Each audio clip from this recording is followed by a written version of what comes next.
आज का जो टॉपिक है वो है कि एसिडिक फ्लूइड, इसके बारे में कुछ बेसिक जानकारी आपको मैं देने वाला हूँ जो कि काफ़ी इंपॉर्टेंट होने वाला है वीडियो।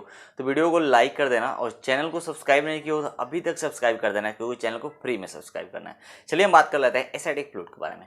दोस्तों, यदि किसी पेशेंट के पेरिटोनियम में अगर बहुत ज़्यादा मात्रा में कोई भी फ्लूइड अगर इकट्ठा हो जाता है तो उसको हम बोलते हैं एसिडिक फ्लूइड, क्योंकि जो एसिडिक फ्लूइड होता है वो पेशेंट के पेरिटोनियम के अंदर ही पाया जाता है और दूसरी जगह नहीं पाया जाता।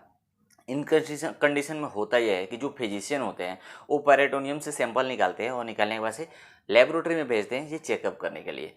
जो निकालने का प्रोसीजर होता है दोस्तों, उसके लिए हमें एक सिरिंज की ज़रूरत पड़ती है और उस सिरिंज के माध्यम से पेरिटोनियम में प्रिक करके सैंपल को निकाला जाता है। कभी कभी इसके लिए सोनोग्राफी की भी ज़रूरत पड़ सकती है, क्योंकि पेरिटोनियम का कंडीशन कहाँ पे है, उसका एरिया कहाँ पे, ये पता नहीं चल सकता। तो हम सोनोग्राफी के माध्यम से उस एरिया को आइडेंटिफाई करके फिर वहाँ से हम सैंपल को निकालते हैं।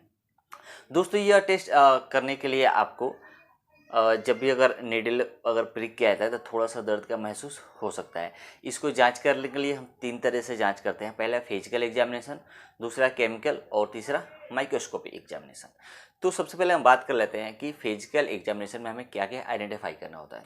दोस्तों, उसके अंदर हमें जो एसिडिक फ्लूइड होता है उसका हमें कलर देखना होता है, उसके अपीयरेंस देखने होते हैं और क्लॉट वगैरह है कि नहीं है, ये सारी चीज़ें आइडेंटिफाई करना होता है। अब उसमें कलर्स में हमें क्या देखना होता है कि दोस्तों, अगर जो एसिडिक फ्लूइड है उसका कलर अगर येलो कलर का है तो मतलब ये पता चलता है कि पेशेंट को लीवर का प्रॉब्लम हो सकता है, या जो बाइल है वह लीवर के अंदर वह लीक हो रहा है, जिसकी वजह से उसका कलर है वो येलो हो चुका है, तो शायद लीवर का प्रॉब्लम हो सकता है।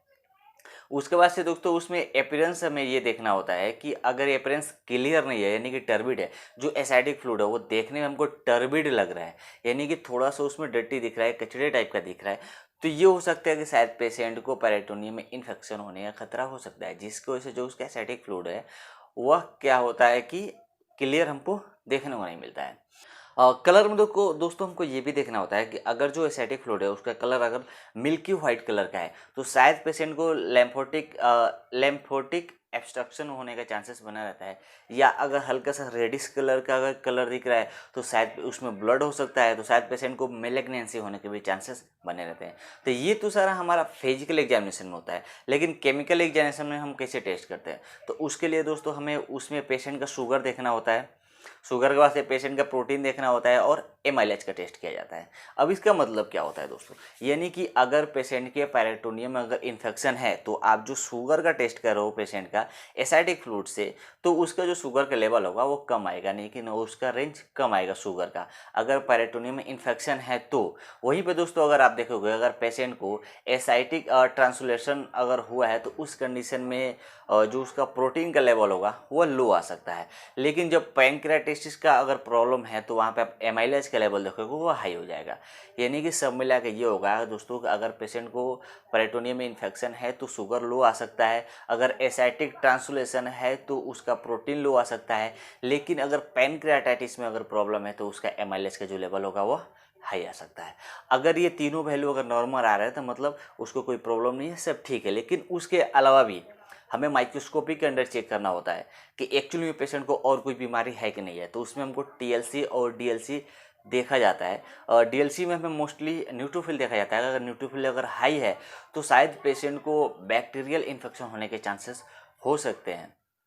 उसके बाद से दोस्तों हमें ग्राम स्टेनिंग किया जाता है, जो कि बैक्टीरिया इन्फेक्शन पता करने के लिए। फिर हमें एसिड फास्ट स्टेनिंग करना पड़ता है एसिडिक फ्लूइड का स्लाइड बना के, जिससे आइडेंटिफाई कर सके शायद पेशेंट को ट्यूबरकुलोसिस तो नहीं हुआ है, यानी कि टीबर की बीमारी तो नहीं है। तो ये सारी भी जानकारियाँ किया जाता है। तो ये एक एसिडिक फ्लूइड के अंदर होता है, ये सारे टेस्ट किया जाता है। इसके अलावा और भी कुछ बहुत सारे जानकारियाँ होती है। चूँकि मैं बेसिक जानकारियाँ देने वाला था इस वीडियो के अंदर, तो यहीं पर रहने देते हैं इस वीडियो को और वेट कीजिए नेक्स्ट वीडियो का। मिलते हैं एक और वीडियो में एक नए टॉपिक के साथ।